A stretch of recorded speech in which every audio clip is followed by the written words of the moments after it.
The Dark Legacy of Unit 731, Japan's Wartime Biological Weapons Program. In the waning months of the war, as defeat seemed increasingly inevitable, Japan's superweapon programs took on an even more desperate and innovative character. Perhaps nowhere was this more evident than in the shadowy facilities of Unit 731, headquartered in occupied Manchuria. Under the direction of Lieutenant General Shiro Ishii, Unit 731 conducted some of the most horrific human experimentation in modern history. By 1945, Ishii's team had weaponized at least 19 different biological agents, including anthrax, plague, and typhoid. They had developed porcelain bombs designed to release these pathogens without destroying them, an engineering challenge that had stymied other biological weapons programs. What many Americans don't realize is how close these weapons came to deployment against U.S. forces. Operation Cherry Blossoms at Night, scheduled for September 22, 1945, would have sent 5 I-400 class submarines carrying aircraft laden with plague-infected fleas to attack San Diego. Only Japan's surrender on August 15th prevented this attack from being launched. The technical sophistication of Japan's biological warfare program shocked American scientists who investigated it after the war. Many of Unit 731's findings were secretly incorporated into early U.S. biological warfare research, with the unit's leadership granted immunity from war crimes prosecution in exchange for their data, a controversial decision that remains ethically troubling to this day. The biological weapons program reflected a broader Japanese willingness to explore unconventional warfare methods. Consider the Kugo Death Ray project, Japan's attempt to develop directed energy weapons. Using magnetrons, the same technology later used in microwave ovens, Japanese scientists sought to create a device that could kill enemy bomber crews from the ground. Tests conducted in 1944 successfully killed rabbits at distances up to 1,000 meters using microwave radiation. The power requirements for scaling this to military use proved prohibitive, but the concept predated American directed energy weapon research by decades. Even more ambitious was Japan's little-known nuclear weapons program. While far less advanced than the Manhattan Project, by 1945, Japanese physicists had correctly determined many of the theoretical principles for an atomic bomb. Under the direction of Dr. Yoshio Nishina, an internationally respected nuclear physicist who had studied under Niels Bohr, Japan established a uranium enrichment facility in northern Korea. The program, codenamed FGO, faced crippling resource shortages and bombing disruptions. According to post-war interrogations, Japanese scientists had calculated the critical mass needed for a uranium bomb, but had enriched only a tiny fraction of the necessary material by war's end. What's significant is not that Japan nearly developed an atomic bomb, they were at least 2 years behind the United States, but that they recognized its potential and committed resources despite their desperate situation.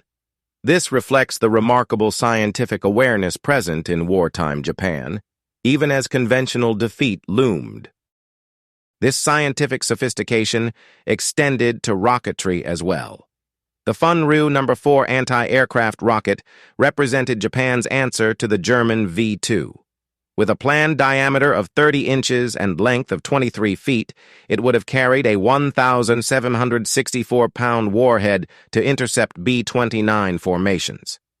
The guidance system was particularly innovative, using a combination of radio control and infrared homing, technology that wouldn't become standard in anti-aircraft missiles until years after the war. The IJN's version of an anti-aircraft rocket, the Shinryu, Divine Dragon, incorporated an even more innovative approach. It was to be piloted by a human operator but designed so the pilot could bail out after guiding the missile into the proximity of enemy bomber formations.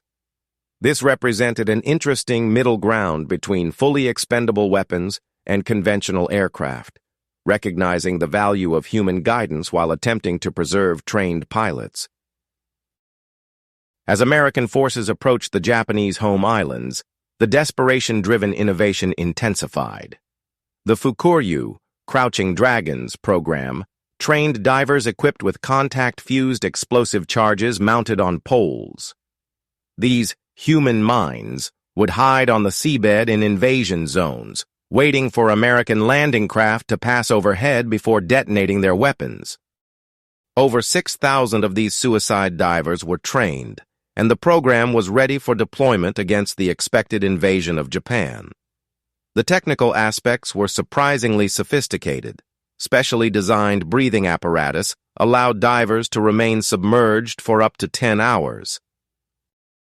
Similarly innovative was the Shinyo Seaquake program, small, fast suicide boats laden with explosives. These crafts, often built of wood to minimize radar detection, incorporated early stealth design principles. Their hulls were specifically shaped to minimize wake, making them difficult to spot at night. Over 6,200 were built and hidden in caves along potential invasion beaches.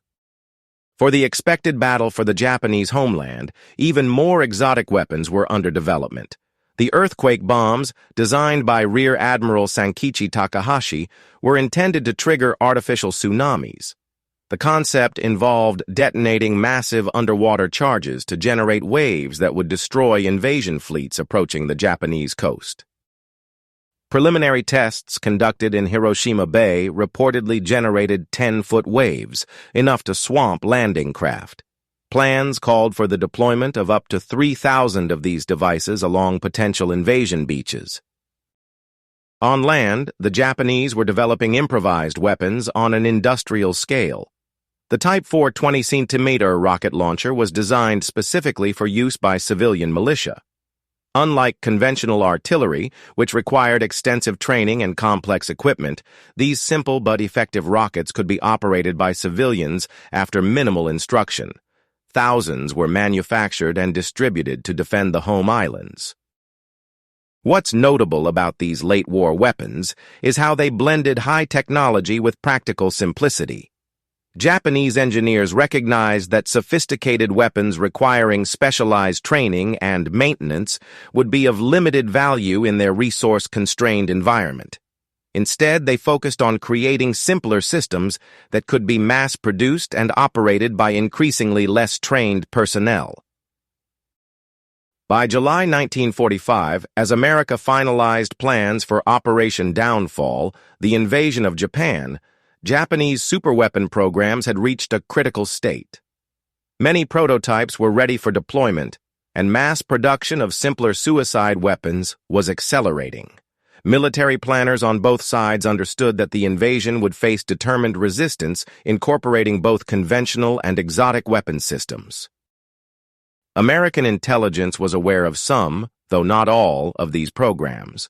The expected casualty figures for the invasion, up to 1 million Allied casualties by some estimates, factored in the anticipated effects of Japan's last-ditch weapons. While the atomic bombings of Hiroshima and Nagasaki are often cited as the reason for avoiding an invasion, the specter of facing Japan's superweapons and suicide tactics certainly contributed to the calculus. When Emperor Hirohito announced Japan's surrender on August 15, 1945, many of these weapon systems were ready for deployment. Orders went out to destroy sensitive technology, burn documents, and in some cases scuttle prototype vehicles to prevent their capture. Despite these efforts, American technical intelligence teams discovered a wealth of advanced technology. Operation Paperclip, better known for capturing German scientists, also targeted Japanese technical experts. Hundreds of engineers and scientists were interrogated, their knowledge feeding into post-war American weapons programs.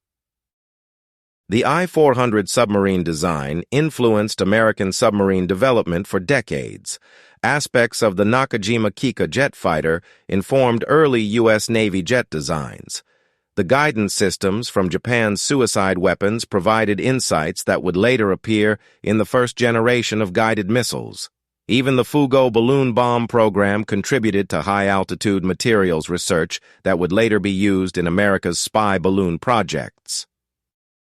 But beyond specific technologies, Japan's wartime innovation demonstrated something more profound: the power of human ingenuity under pressure. With limited resources, minimal industrial capacity, and facing imminent defeat, Japanese engineers developed weapons that were often years or decades ahead of their time. The moral dimensions of Japan's superweapon programs remain deeply troubling. Many incorporated suicide tactics or were designed specifically for attacking civilian targets. The biological warfare research conducted by Unit 731 ranks among history's most horrific war crimes. Yet from a purely technological perspective, the sophistication achieved under such adverse conditions remains remarkable.